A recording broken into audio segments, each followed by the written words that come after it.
For MidSizeSedance, the mission, I just want to have fun with my friends, and I don't want the whole structure of booking venues and playing clubs and trying to get big. That sounds like a lot of work to me.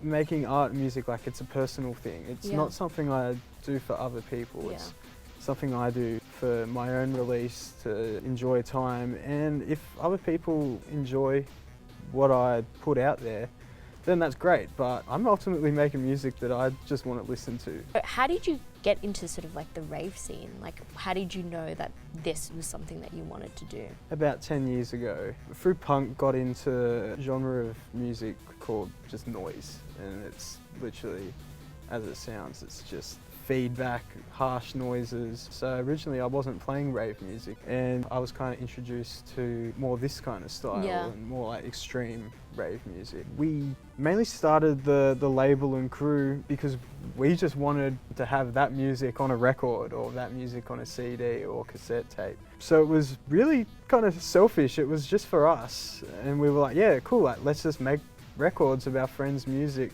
so amongst our friends we could have it. Your latest album, Gameboys and Gabber Kicks, there's a mix of breakcore, hardcore and 8-bit sounds. Can you tell me the process of getting your debut album together, and what are the feelings you had after putting it and releasing that into the world? It took about 6 months to make, and it started when I was in Japan. I had a show booked in Osaka, and I really wanted to have more than just a couple songs that I was playing live at the time. I wanted to have a bit more material for that gig, especially being in Japan. That's where a lot of this music and style with like 8-bit chiptune music was originated. So I really wanted to just indulge in that while I was over there. Most of the songs started when I was on the bullet train, just going point A to point B, and I think that's probably why a lot of it is such high tempo.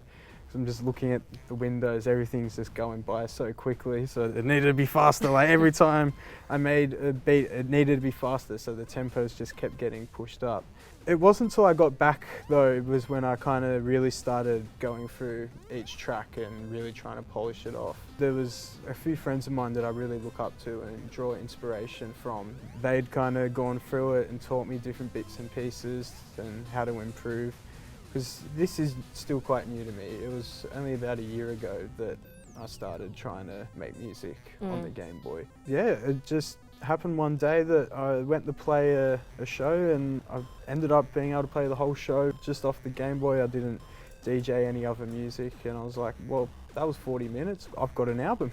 With chiptune, it takes a lot of inspiration obviously from old video game music, the soundtracks of, you know, the games you might remember playing on Game Boy and Game Boy Color, and that signature 8-bit sound. But with what I'm trying to do is push that, and how can I really push the limits of the device to make music that's relevant to now and sounds like something that would come out now. This is a little remix, and I'll run you sort of a bit of what's going on. So the Game Boys both run into the mixer, and in a live performance setting, I normally have the same cartridge copied onto each. So I can go to song and mix it just as you would a DJ mix with 2 turntables. As for some of the other stuff here, there's a couple of songs I do where it actually uses 2 Game Boys. There's another program I use called Amenizer, which, if you know the Amen drum break, that it just samples that over and over again. I have sampled it in this song, but it's just a sample. It's not them going together at the same time.